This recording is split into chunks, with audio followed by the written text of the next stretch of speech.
मित्रांनो, अर्धवट कामाचं उद्घाटन करतात का त्याच्यावर मी विचार करत होतो. माझा एक ब्राह्मण मित्र आहे.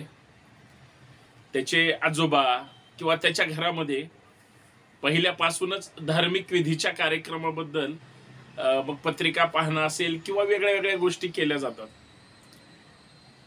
तर मी त्याला विचारलं की त्या ठिकाणी घराचं काम सुरू आहे, अर्धवट काम झालेलं आहे, परंतु आपल्याला पूजा करायची आहे आणि मग ते पूजा करायची आहे. तर ते फक्त मित्राच्या घरातलं हा सगळा कार्यक्रम असल्यामुळं मी त्याला विचारलं की अरे त्याच्या घरामध्ये संभ्रमावस्था निर्माण आहे की उद्घाटन तर करायचंय. आणि मग त्यांनी मला विचारलं, म्हणून मग मी तुला विचारतोय की अर्धवट कामामध्ये आपण जर समजा ते वस्तू शांती किंवा जे काही प्राणप्रतिष्ठा करायची असते, जो काही म्हणजे विधी करायचा असतो तो करून घेऊ.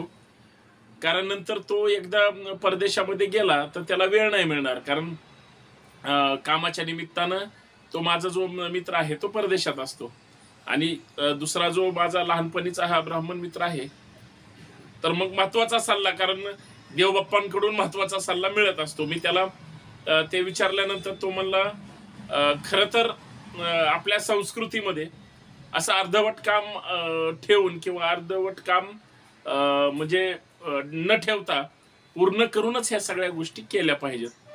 मी त्याला म्हणलं अरे नाही ना, त्याला आता काही दिवसातच त्याला सुट्टी आहे आणि ती संपत आली. त्याला वाटलं होतं की काम लवकर संपेल, पण फक्त प्रॉब्लेम असा झालाय की बऱ्याच दिवसापासून ह्या सगळ्या गोष्टी, महागाई किंवा त्याला त्याची इतर जबाबदारी असल्यामुळं ते काम संथ गतीनं चालू होतं.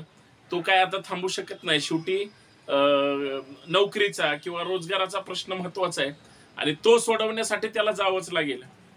तो म्हणला थांब, तसं तर करत नसतात, पण याच्यात काय पर्याय आहे का, हे मी आजोबाला विचारतो आणि सांगतो. आता आजोबा हे जुन्या विचारसरणीचे आहेत, सरळ धोपट स्वभाव आहे आणि आपण हळू आवाजात बोललं तरी ते मोठ्या आवाजातच बोलतात, कारण त्यांना कमी ऐकायला येतं.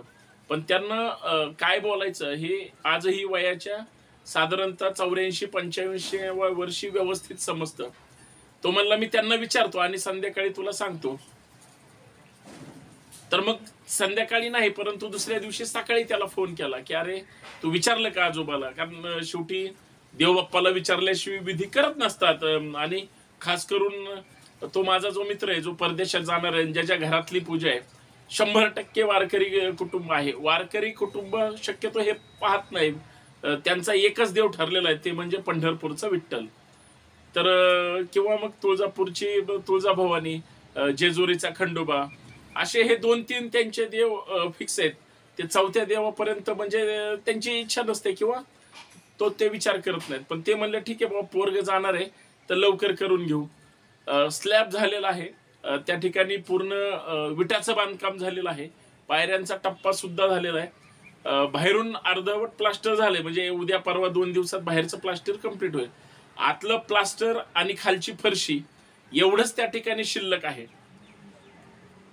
तर त्या देवबाप्पांनी सांगितलं, देशपांडे नाव आहे त्यांचं, देशपांडे गुरुजी फेमस आहेत. तुम्ही कुठेही जा, देशपांडे म्हणलं की तुम्हाला त्यांचा सगळा इतिहास माहित होईल. आणि नसेल तर मला सांगा, मी तुम्हाला त्यांचा नंबर देतो. तर त्याच्या पुढे जाऊन ते देशपांडे असं म्हणाले की कुठलंही चांगलं काम करत असताना अगोदर तुमचं त्या वास्तूला बघून समाधान झालं पाहिजे. अर्धवट वास्तूचं तुम्ही त्या ठिकाणी कुठलाही विधी करू शकत नाही, कारण त्या ठिकाणी शांती लाभत नाही, सुख लाभत नाही. मग ते एखादं साधं वाचनालय असू द्या, एखादं घर असू द्या, बंगला असू द्या, किंवा एखादं मंदिर असू द्या, किंवा एखादं तुम्हाला जर वाटत असेल किंवा तुम्ही शेतात राहताय आणि मग फार्म हाऊस असू द्या, कुठलीही तुमच्या जर मनात श्रद्धा असेल, एक तर तुम्ही ते करूच नका. आणि करायचं असेल तर म्हणजे शास्त्रोक्त करा, ज्याला म्हणजे शास्त्राचं अधिष्ठान आहे, आणि त्याच्यासाठी सुद्धा तुम्ही एखादा दिवस निवडा. तर मग त्याने सांगितलं की बघा, म्हणजे 20-22 तारखेला ते करता आलं पाहिजे. तर 20ला फक्त त्याला जमलं नाही, तो म्हणला 22ला करूयात. तो म्हणला 22ची अशी अचानक तारीख काढता येणार नाही, कारण त्या दिवशी म्हणजे असं काही म्हणजे ठरवून नाही, पण सगळ्यांच्या सोयीनं म्हणून आपण तारीख काढू शकतो. फक्त तो मित्र कोण आहे ते सांगा. कारण मित्राचं नाव सांगितल्यावर मग तारखेत पण बदल करता येईल आणि वेळेत सुद्धा. मी म्हणलं हा काय चमत्कार आहे. मग माझ्यातला लगेच कार्यकर्ता जागा झाला. मी फक्त एवढंच म्हणलं की तो कुलकर्णी आहे आणि त्याला परदेशात जायचंय. ते म्हणले मग 22 तारीख बिंद्यात चालेल, काय तुम्हाला शोधायची आणि हे करायची गरज नाही. आणि म्हणलं मग समजा आमच्यासाठी असतं तर आता तो मित्र माझा जादा होता. नाही म्हणले मग त्यांना तुम्हाला पंचांगमध्ये बघूनच सांगावे लागेल. आणि मग तुम्ही घर कुठल्या बाजूला बांधलंय, दक्षिणेला आहे का पश्चिमेला आहे, पूर्वेला आहे का पूर्व पश्चिम आहे वगैरे वगैरे, त्याच्या दिशा वगैरे. आणि कुलकर्णीचं घर नाही नाही ते म्हणले त्यांनी सगळं बघूनच केलेलं असेल. मी 2 मिनिटं स्तब्ध राहिलो. मला विचार पडला, पण मी म्हणलं जाऊ दे आता ह्या सगळ्या गोष्टीत आत्ता कशाला अडकायचं. मी लगेच मित्राला फोन केला. अरे ते मी म्हणलं असा असा विषय, त्यांनी तर तुला आत्ताची तारीख सांगितलेली नाही, कमीत कमी 15 दिवस तरी लागतील म्हणून सांगितलं. पण त्यांनी एक महत्वाची म्हणजे गोष्ट सांगितली, जोपर्यंत घराचं काम पूर्ण त्या ठिकाणी होणार नाही तोपर्यंत याचा काहीच उपयोग होणार नाही. तो म्हणला मी तुला विचारायच्या अगोदर नाशिकच्या एका त्याच्या मित्राला फोन केला आणि विचारला की मला असं असं जायचंय, कारण त्या नाशिक मधलाच त्याचा मित्र त्याच्यासोबत तिकडे परदेशात जाणार आहे. तर तो त्याला एकदम साध्या भाषेत म्हणला की अरे हे जर असं सगळं पोथी पुराण किंवा पंचांग हे सगळं पाहून जर आपल्याला मुहूर्त काढायचा असेल तर मग आपण आपल्या वेळेत कधीच ते पूर्ण करू शकणार नाही. जो आपल्याला वेळ वाटतो तो आपण केला पाहिजे. पण तुझं घर तर अजून पूर्ण झालेलं नाही. माझ्या मते आपण ऑनलाईन उद्घाटन करू, पण पूर्ण घराचं काम होऊ दे, सगळं व्यवस्थित त्या ठिकाणी होऊ दे. तू त्या उद्घाटनाला किंवा त्या म्हणजे त्या प्राणप्रतिष्ठेला वास्तुशांतीला नाही आला तरी चालेल, तू ऑनलाईन त्या ठिकाणी सहभागी हो. शेवटी आई वडील असतात, त्यांच्या हस्ते करून घ्यायचे असते. पण एक गोष्ट लक्षात ठेवा, अर्धवट करायची नसते. लगेच फोन ठेवला आणि मग हा जो ब्राह्मण मित्र होता ज्याच्या आजोबांनी सांगितलंय की ठीक आहे मी काय आता ह्या तारखेच्या भानगडीत पडत नाही, पण समजा मी नसलो आणि करून घेतली तर काय अडचण आहे. ते म्हणले काय नाही हरकत. पण त्या ब्राह्मणांनी ज्यांचं आयुष्य गेलंय त्या पूजा सगळ्या ह्याच्यामध्ये, आता ते अजून तसेच आहेत, सगळ्यांचं भविष्य सांगत होते आयुष्यभर. ते जागच्या जागेवरच त्या ठिकाणी आहेत, त्यांचं काय बदललं नाही आणि त्यांच्यात काय भर पण नाही पडली. पण त्यांनी एवढं सांगितलं की घराचं पूर्ण काम होऊ दे. मग माझ्या लक्षात आलं, जर अर्धवट काम असताना जर उद्घाटन करता देशामध्ये त्या ठिकाणी वातावरण तयार होतंय, तर मग एका घराचं अर्धवट काम असलं तरी करायला काय अडचण आहे. पण फक्त घर हा राहण्याचं ठिकाण असतं. घर हा म्हणजे आपल्या निवासाचा विषय आहे. भावनिक आपण आई वडिलांचं सगळ्यांचं त्या ठिकाणी राहणं असतं, भावनिक वातावरण असतं. मग मी माझ्या मित्राला फोन केला आणि म्हणलं अरे अशी अशी परिस्थिती बघ बाबा, असं असं सांगितलंय, पूर्ण झाल्यावरच कर. त्यांनी तर मला त्याच्या पुढचं अजून उदाहरण सांगितलं.